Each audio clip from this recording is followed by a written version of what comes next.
When traveling, you don't always have enough time to do everything, especially if you're just passing through. That's what happened to us on this trip. So today I'll be sharing 5 things to do in Zurich when you're short on time. And I'll be including prices on everything. Stay tuned until the end where I'll share a couple of bonus stops outside of Zurich. This is Kinny and JJ, and our good friend Katie will be joining us. Go all the way to Zurich, Switzerland, where we will start our epic Octoberfest road trip through Austria, Germany, and Switzerland. Number 1 on our list of things to do in Zurich is Lindt Home of Chocolate, because you can't go to Switzerland without getting chocolate. In the middle of a very modern lobby, you're greeted by a huge chocolate fountain, and there's actually real chocolate flowing from it. From here, you start your audio tour, learning the history of Lindt and what makes their chocolate so special.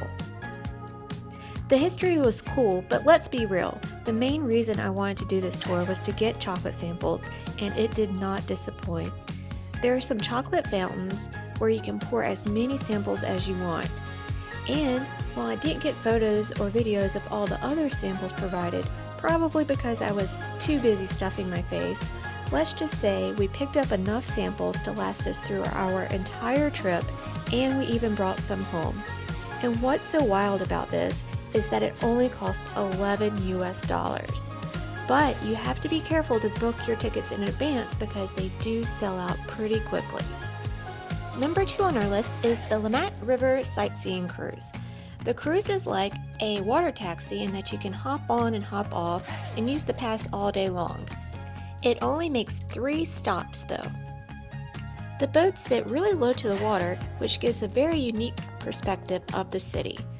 The round-trip cruise takes about an hour, and for only $5 US, it's a great way to see the city without having to walk the entire time. An alternative to the $5 is to purchase the Zurich City Pass that offers 24 or 72 hours of public transportation, including this cruise, and it offers free or discounts on museums and attractions. If you have the time, this could save you a lot of money when visiting Zurich. As I mentioned, while you're on the cruise, you can hop off to visit any of the stops, and I would recommend stopping at the Le Corbusier Pavilion. We didn't have enough time to stop here ourselves, but if we ever go back to Zurich, this would be number 1 on my list.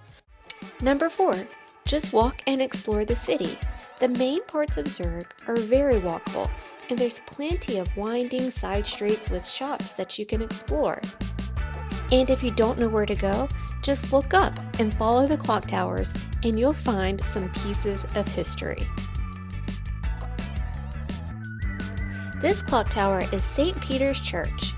It was built around 1000 AD, and fun fact, it has the largest church clock tower face in Europe. Not far from St. Peter's is Fraumünster Church. It opened up in 853. And we were lucky enough to stumble upon a beer garden that was outside of the church that also had live music, so we grabbed a beer and a table and just hung out. Which brings us to number 5 on our list. Have Swiss food and drinks. According to locals, it's pretty common to have pop-up beer gardens, so be on the lookout for some local craft beer.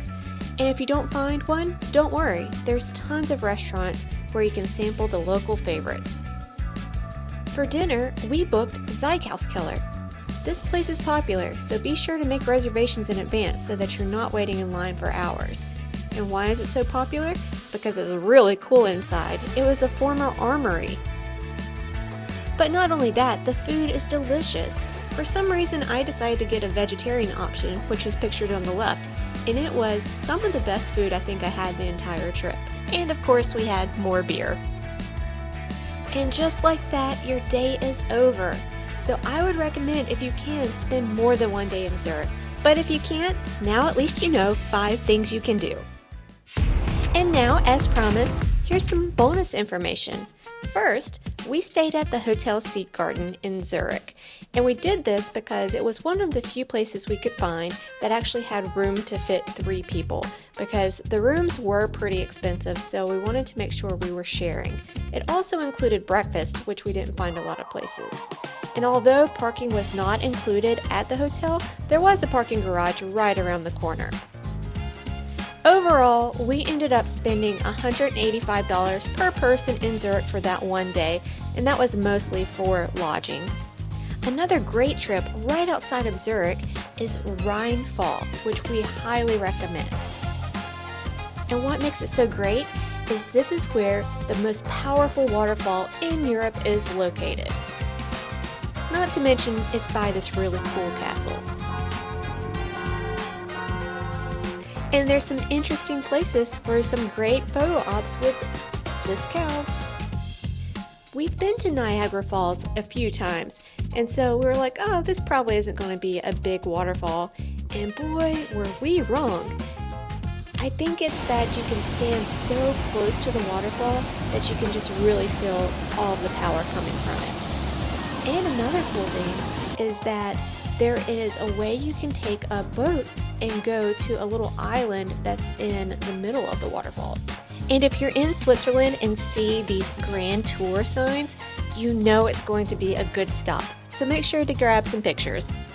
20 minutes past Rhine Falls is another great stop, Stein am Rhein.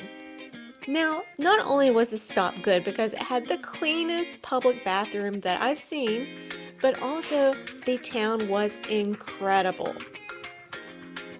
It was established around 1000 AD, and it is only 2.5 square miles. As soon as you step through the archway that leads into town, you feel like you've stepped back in time. The detail in all of the architecture is incredible, and you just can't beat some of these views. We literally stood in the middle of town just staring for a good 15 to 20 minutes before we started walking around. I mean, look at this. Even this manhole cover has their coat of arms. And their takeaway store, where we got a few convenience items to take back with us, was built in 1398. And one of the things that we loved most about Switzerland and Austria is that there's these fountains all over the place that have fresh water that you can just fill up your water bottles. Now that's all we have to share for Zurich, but that's not the end of our trip. We're going to be heading up a lot of other places, so please tune in over the next few weeks as we release more videos going over all of our stops and some fun things to do. Thanks for watching, and remember to like and subscribe.